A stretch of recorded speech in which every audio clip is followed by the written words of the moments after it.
Hello and welcome back to the only channel that asks the real questions, like, why didn't the wizards just use guns? Today we are tackling what might be the single most infuriating, logic-defying, character-assassinating change the movies ever made to the Harry Potter books.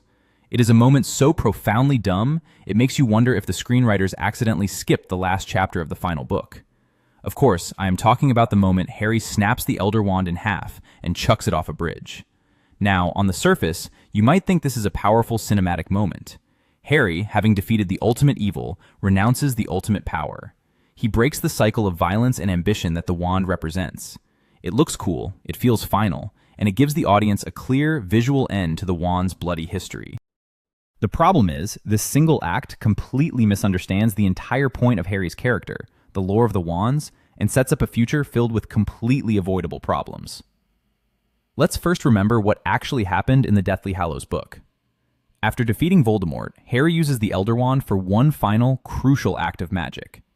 He uses its immense power to repair his own Holly and Phoenix Feather Wand, the one that had been his true and loyal companion since he was 11 years old. This act is incredibly symbolic. It shows Harry choosing his own identity and his own humble power over the borrowed, absolute power of the Elder Wand. He chooses to be Harry Potter, not the Master of Death. After repairing his wand, what does Book Harry do? He returns the Elder Wand to Dumbledore's tomb. His plan is simple and brilliant. As long as Harry dies a natural, undefeated death, the wand's power will be broken. Its chain of ownership, passed through conquest, will end with him. The wand will simply become a normal, albeit powerful, piece of wood lying with its previous master. It's a quiet, intelligent, and thoughtful solution that respects the magic and the history involved. The movie, however, decided to go for a big, dumb, dramatic gesture. Harry snapping the wand is supposed to be his ultimate rejection of power, but what it actually is an act of supreme arrogance. He takes it upon himself to destroy one of the most powerful magical artifacts in existence. This is not the humble Harry we know. The Harry from the books understood that he was just one part of a much larger story, a guardian of the wand's secret, not its executioner. But the problems with this change go far beyond just misinterpreting Harry's character. It breaks the established rules of wand lore. Can the most powerful wand in history really be snapped in half like a common twig by a 17-year-old kid? It completely diminishes the legendary status of the object. Throughout the entire series, we are told how special and resilient wands are, especially one as legendary as the Elder Wand. This scene treats it like a piece of disposable plastic. More importantly, it creates a massive plot hole for the future. By destroying the wand, movie Harry loses the one and only tool that could repair his own.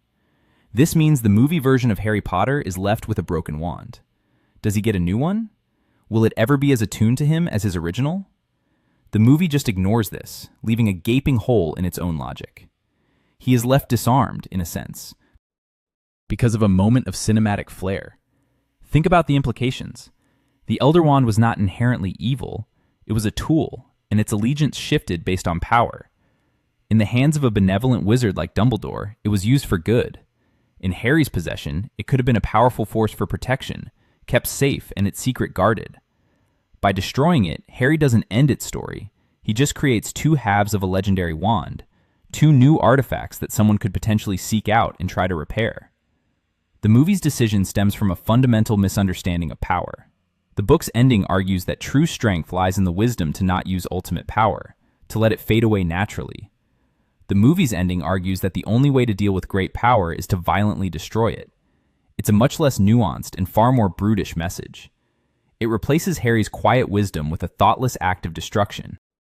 So while it may have looked cool on the big screen, Harry snapping the Elder Wand is a narrative failure on every level. It betrays his character, breaks the rules of the world, and ignores the beautiful, intelligent solution presented in the book. It is a classic case of Hollywood choosing a loud, empty spectacle over quiet, meaningful substance. And that is why, for many fans, it remains the most ridiculous and unforgivable change the movies ever made.